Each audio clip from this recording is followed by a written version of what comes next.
हरे कृष्णा।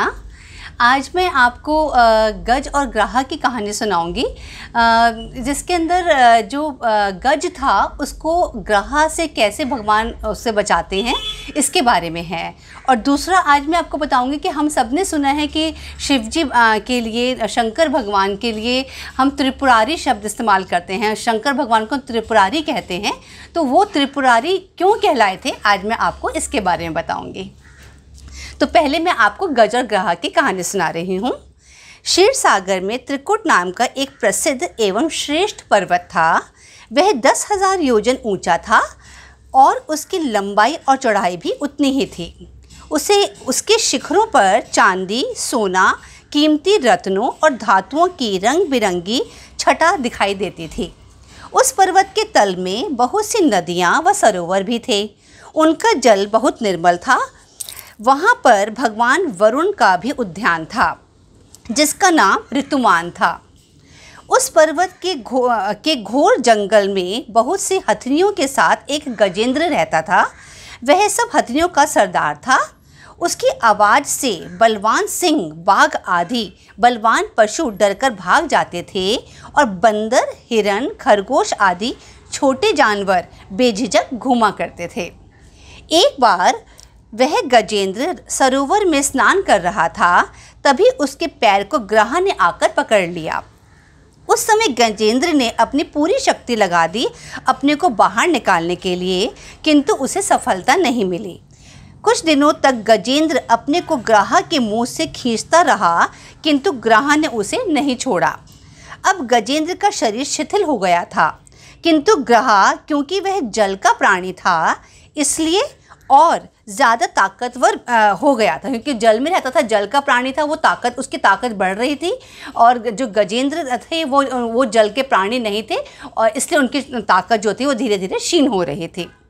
तब गजेंद्र ने भगवान श्री कृष्ण की स्तुति की, भिन्न भिन्न नाम और रूपों से उन्हें याद किया व उनकी लीलाओं का गुणगान किया।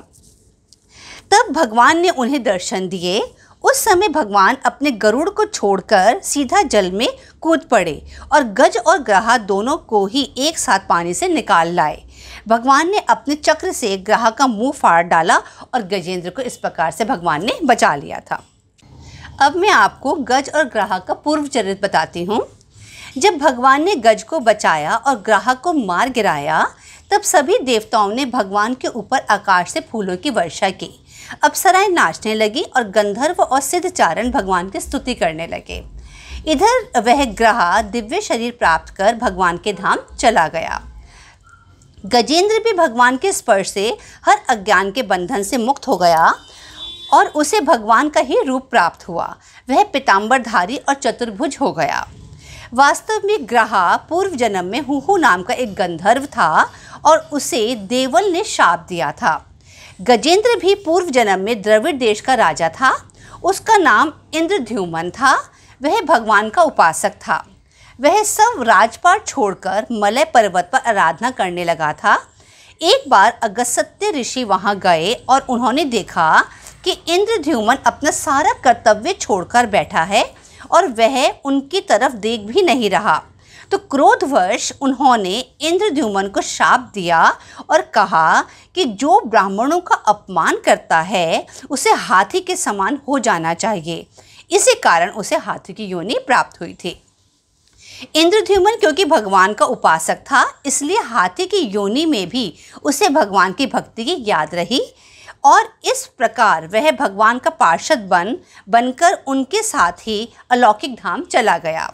तब भगवान ने कहा कि जो लोग रात के पिछले पहर में उठकर भगवान का, गजेंद्र का, नदियों, पर्वतों, चंद्रमा, सप्तऋषियों, सूर्य, ओंकार आदि का श्रवण करेंगे, वे समस्त बंधनों से मुक्त हो जाएंगे, क्योंकि ये सब मेरे ही रूप हैं। ऐसा कहकर भगवान गरुड़ पर सवार हो और शंख बजाकर अपने धाम को चले गए। तो ये तो हुई गज और ग्राह का पूर्व चरित्र और गज और ग्राह की कहानी।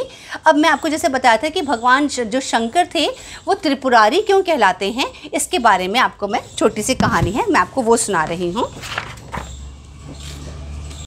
ये कहानी नारद जी ने युधिष्ठिर को राजसूय यज्ञ के बाद सुनाई थी।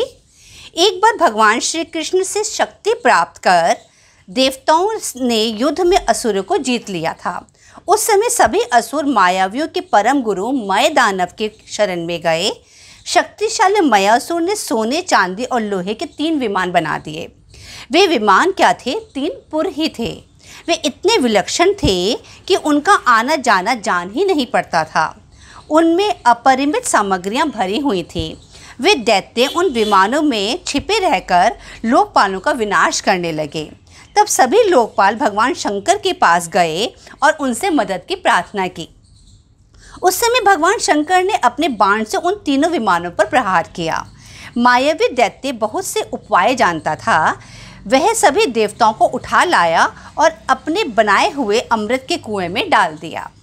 उस सिद्ध अमृत रस का स्पर्श होते ही असुरों की शक्ति वज्र के समान दृढ़ हो गई।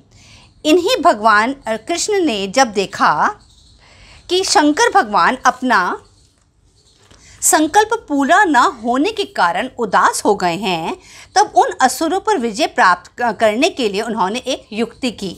भगवान विष्णु स्वयं गाय बन गए और ब्रह्मा जी बछड़ा बन गए।